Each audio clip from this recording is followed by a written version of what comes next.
Eh ben oui, ça passe pas en vélo et à pied aussi, y compris pour les raquettes puisque c'est pas la saison encore. Alors voilà, en effet,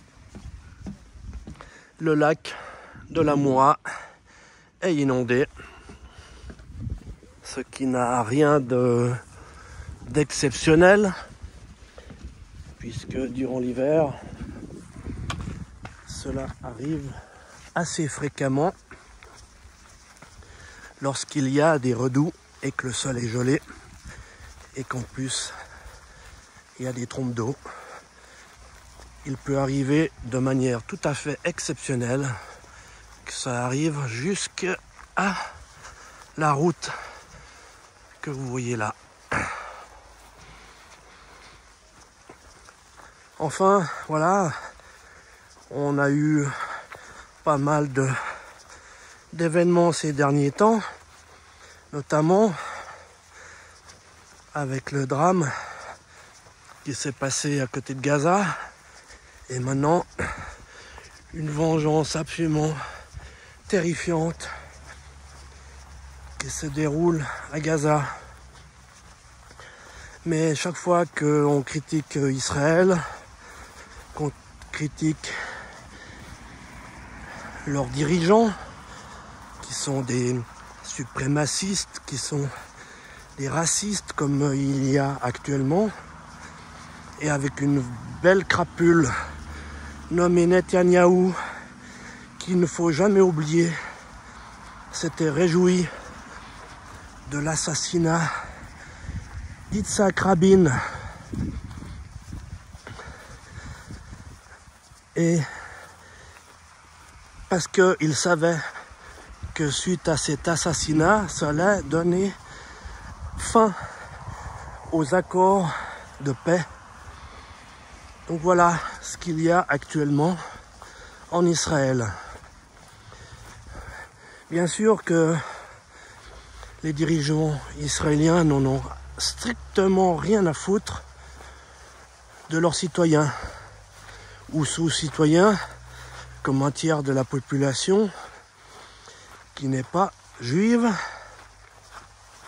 et qui n'a pas les mêmes droits puisque Israël est le dernier État dans le monde à pratiquer l'apartheid.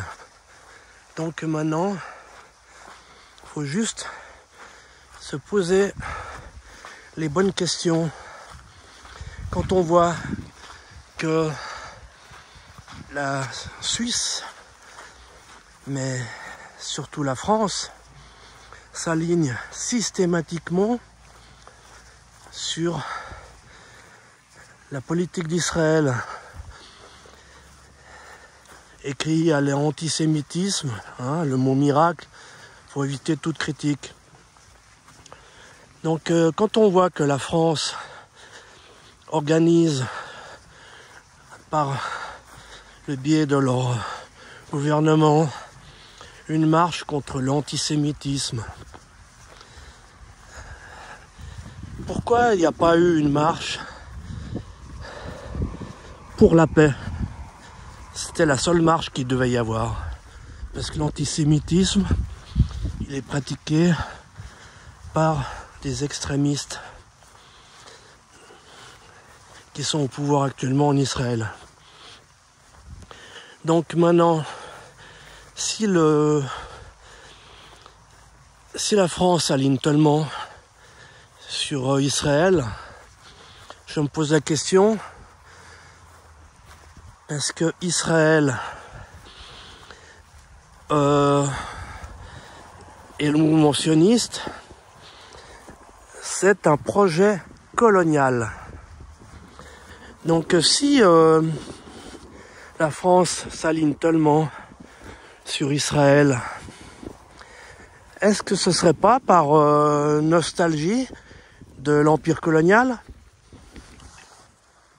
Bon, allez, restons toujours en lumière parce que vraiment, on est dans un monde de dingue où c'est toujours des innocents quel qu'il soit, qui paye le prix fort.